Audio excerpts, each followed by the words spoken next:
अस्सलाम वालेकुम। कैसे हैं आप लोग? ठीक हैं? उम्मीद है लाइफ एंजॉय कर रहे होंगे। अच्छा, कुछ ही दिन पहले 28 जुलाई को दुनिया भर में हेपेटाइटिस के बारे में आगाही फैलाने के लिए वर्ल्ड हेपेटाइटिस डे मनाया गया। ये हेपेटाइटिस क्या है, कैसे फैलता है, इसकी अलामात क्या हैं और क्या इससे बचाव मुमकिन है? मैं हूं doctor Shahzad Shuja, consultant child specialist, और आज हम इन सवालात के जवाब अपनी वीडियो में देंगे। हमारे साथ वीडियो के आखिर तक रहिएगा ताकि आप कोई अहम बात मिस ना कर दें। हेपेटाइटिस जिगर की एक बीमारी है जिसमें जिगर की इन्फ्लेमेशन यानी सोजिश होती है। इसकी बहुत सी इकसाम और वजूहात हैं, मगर आज हम जिस अहम वजह को डिस्कस करने लगे हैं वो है वायरल हेपेटाइटिस। वायरल हेपेटाइटिस की 5 अहम इकसाम हैं: hepatitis A, hepatitis B, hepatitis C, hepatitis D और हेपेटाइटिस ई।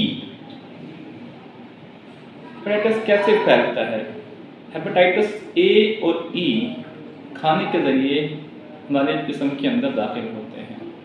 हेपेटाइटिस बी, सी और डी गैर महफूज इंतकाल खून, गैर महफूज जिस्मानी तुर्बत, अनस्टेरिलाइज्ड आलात जराही के इस्तेमाल और एक ही सिरिंज के बार बार इस्तेमाल से फैलते हैं। हेपेटाइटिस बी माँ के ज़रिए बच्चे में मुंतकिल हो। अच्छा, हेपेटाइटिस की अलामात क्या होती हैं? हेपेटाइटिस की अलामात और दौरानिए के हिसाब से हम इसको 2 अहम अक़साम में क्लासिफाई करते हैं: एक्यूट यानी शॉर्ट टर्म हेपेटाइटिस और क्रॉनिक यानी लॉन्ग टर्म हेपेटाइटिस।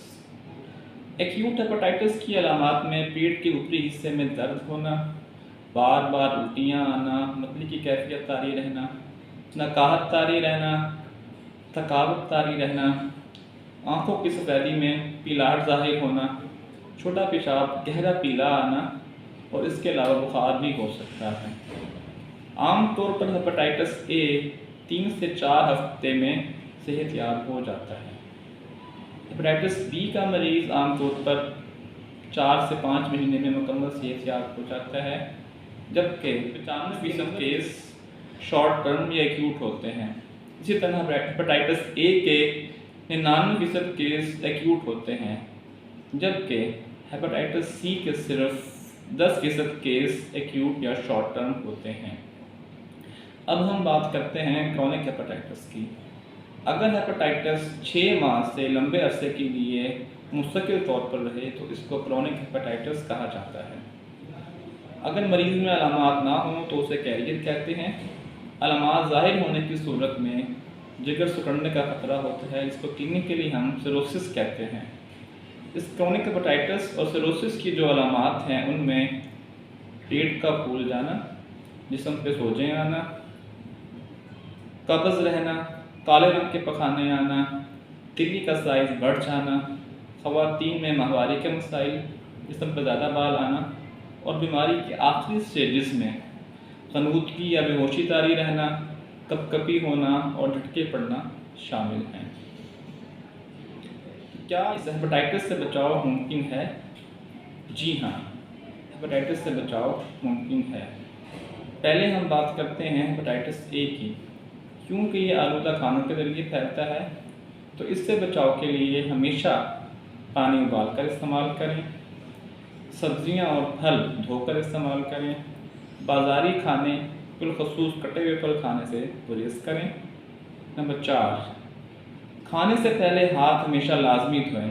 इसी तरह वॉशरूम के इस्तेमाल के बाद हाथ हमेशा साबुन और पानी के साथ धोएं। हेपेटाइटिस बी और सी से बचने के लिए गैर ज़रूरी इंजेक्शन और ड्रिप लगवाने से गुरेज करें और इस बात को यकीनी बनाएं कि आपको जो सिरिंज या टीका लगाया जा रहा है वो नया है। शेव आप या खुद करें या हजाम से करवाएं। हमेशा नया ब्लेड और नया लेज़र इस्तेमाल करें। कोई भी सर्जरी या ऑपरेशन हम मुस्तनद सर्जन या डॉक्टर से करवाएं और इस बात को मेक श्योर करें कि जो सर्जरी के जराही के आलात हैं वो प्रॉपरली स्टेरिलाइज्ड हैं। इसी तरह अपने जिस्म के ऊपर गैर ज़रूरी तौर पर टैटूज़ बनवाने से गुरेज करें। अगर आपके आसपास या घर में कोई मरीज़ है तो उसका नाखून तराश या कंघा इस्तेमाल करने से गुरेज करें। जिस्म पे या जिल्द पे इस्तेमाल होने वाले कोई भी आलात हमेशा साफ़ सुथरे और नए हों। तो आज का टेक होम मैसेज क्या है? आज का हमारा टेक होम मैसेज ये है कि अभी अपने बच्चों का हेपेटाइटिस का टेस्ट लाजमी करवाएं कि हो सकता है कि आप अपनी इन्फेक्शन से गाफिल हों। ये टेस्ट किसी भी करीबी अस्पताल या करीबी मरकज़ सेहत से बहुत कम रेट्स में हो जाता है। आज की वीडियो देखने का शुक्रिया। उम्मीद है आज की मालूमात आपके इल्म में इजाफ़ा करेंगी। अपने बच्चों का ख्याल रखिए, खुशियाँ बाँटें, खुश रहिए। शुक्रिया। अल्लाह हाफ़िज़।